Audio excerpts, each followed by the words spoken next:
하나님의 말씀은 야고보서 2장 8절에서 13절 말씀입니다. 너희가 만일 성경에 기록된 대로 내 이웃 사랑하기를 내 몸과 같이 하라 하신 최고의 법을 지키면 잘하는 것이거니와 만일 너희가 사람을 차별하여 대하면 죄를 짓는 것이니 율법이 너희를 범법자로 정죄하리라. 먼저 8, 9절 말씀만 읽었습니다. 여러분, 어떤 사회든 법이 존재하지만 법의 조항보다 중요한 것은 그 법이 제정된 목적, 즉 법의 정신이 중요합니다. 그러므로 우리는 율법을 제정하신 목적과 율법의 정신, 이것을 먼저 우리는 바로 알아야 됩니다. 우리는 지난 시간에 야고보 선생은 교회 내 가난한 자들을 차별하는 행위에 대해서 무섭게 책망했던 그 내용을 같이 나눴습니다. 야고보 선생은 오늘 본문에서 율법의 모든 조항을 관통하는 핵심 원리이자 하나님 나라의 성도들이 반드시 지켜야 할 최고의 법을 선포하고 있습니다. 과연 이 법은 무엇입니까? 이 율법의 정신은 무엇입니까? 야고보 선생은 이웃 사랑의 계명을 최고의 법, 왕의 법, 황제의 법이라고 부릅니다. 이는 만왕의 왕이신 예수 그리스도께서 선포하시고 완성하신 법이기 때문입니다. 만약 사람을 차별 대우한다면 아무리 종교적 행위를 잘 지켜도 율법의 핵심인 왕의 법을 위반하여 죄를 짓게 된다는 것이죠. 이 왕의 법이 무엇입니까? 이웃을 사랑하라는 것입니다. 이웃 사랑. 그러므로 신앙의 윤리는 선별적 친절이 아니라 조건 없는 보편적 환대여야 한다는 것입니다. 선별적 친절이란 내가 선택하는 것입니다. 이 사람에게 이만큼 친절을 베푸면 또 그만큼 이 사람이 나에게 보상을 하겠지. 이게 안 된다는 겁니다. 야고보 선생의 이야기로는. 조건 없는 내가 이만큼 친절을 베풀고 아무것도 돌아오는 것이 없더라도 그 환대가 왕의 법이라는 것입니다. 율법의 정신이라는 것입니다. 이걸 우리가 늘 기억해야 됩니다. 또한 오늘 본문 10절에서 11절 말씀입니다. 누구든지 온 율법을 지키다가 그 하나를 범하면 모두 범한 자가 되나니 간음하지 말라 하시니가 또한 살인하지 말라 하셨은즉 내가 비록 간음하지 아니하여도 살인하면 율법을 범한 자가 되느니라. 여러분, 율법은 개별적인 조항들의 나열이 아니라 하나의 거대한 그물망과 같습니다. 이 거대한 그물망의 어떤 한 부분이 풀어지면 다 풀어지는 거 아니겠습니까? 마찬가지입니다.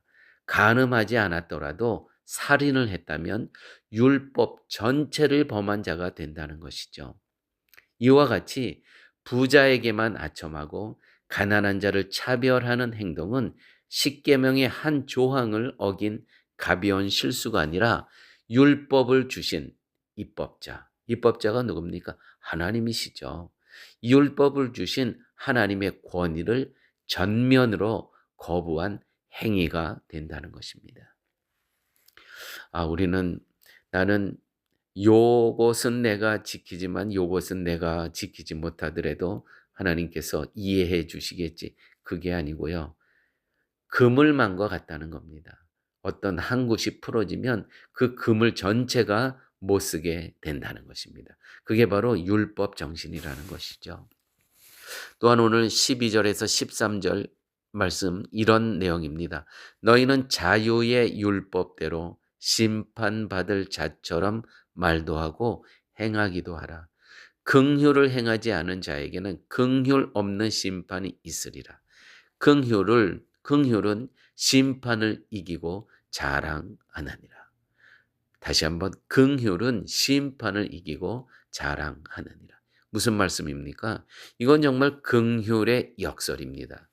긍휼을 베풀지 않는 자에게는 긍휼 없는 심판이 임한다는 거예요. 우리가 이 땅에 살면서 긍휼을 베풀지 않으면 심판대 앞에 섰을 때 하나님의 긍휼하심을 받지 못한다는 겁니다. 이 얼마나 무서운 겁니까?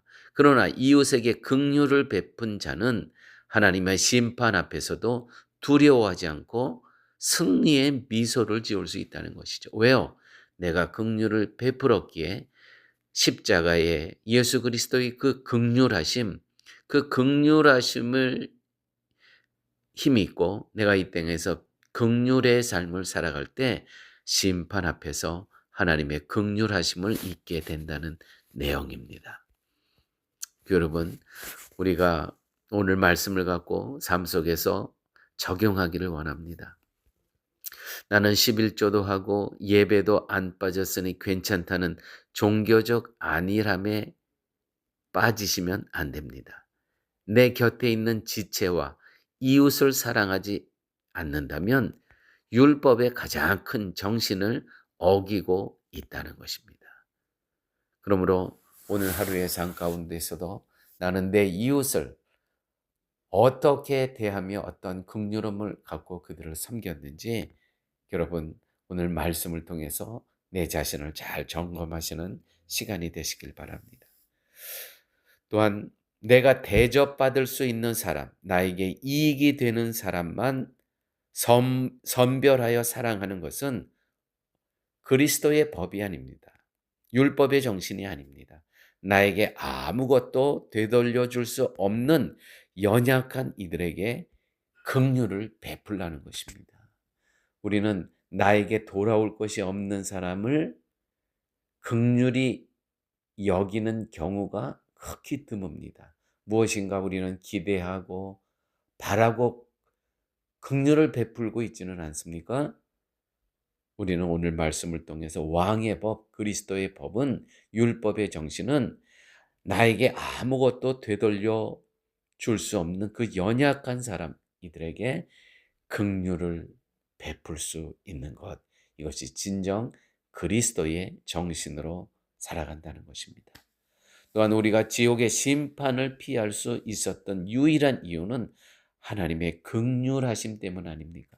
그래서 이렇게 죽어 마땅한 우리를 당신의 독생자 외아들을 이 땅에 보내주셔서 우리를 위해서 십자가에 대속의 죽으심을 당하시고 우리를 용서하시사 우리를 영원한 나라의 백성으로 삼아주신 이 긍휼함, 우리는 이 긍휼함을 잊고 살아간다는 것이죠. 긍휼에 빚진 자답게 오늘 하루 타인의 허물과 연약함을 정죄하기보다 긍휼의 눈으로 품어주는 삶을 사셔야 될 것입니다. 함께 기도하십니다. 우리를 심판의 공포에서 건지시고 긍휼의 품에 안아주신 아버지 하나님, 아무런 자격 없는 저희에게 독생자 예수를 보내시어 값없는 긍휼을 베풀어 주시니 감사합니다. 주님께 거대한 사랑의 빛을 졌음에도 불구하고 정작 일상에서는 타인의 작은 허물을 정죄하고 나의 이익에 따라 이웃을 선택적으로 사랑했던 우리의 완악함을 회개합니다. 아버지 하나님, 우리에게 만왕의 왕이신 주님의 법, 곧 내 이웃을 내 몸과 같이 사랑하라 하신 최고의 법을 준행할 수 있는 마음을 허락하여 주옵소서.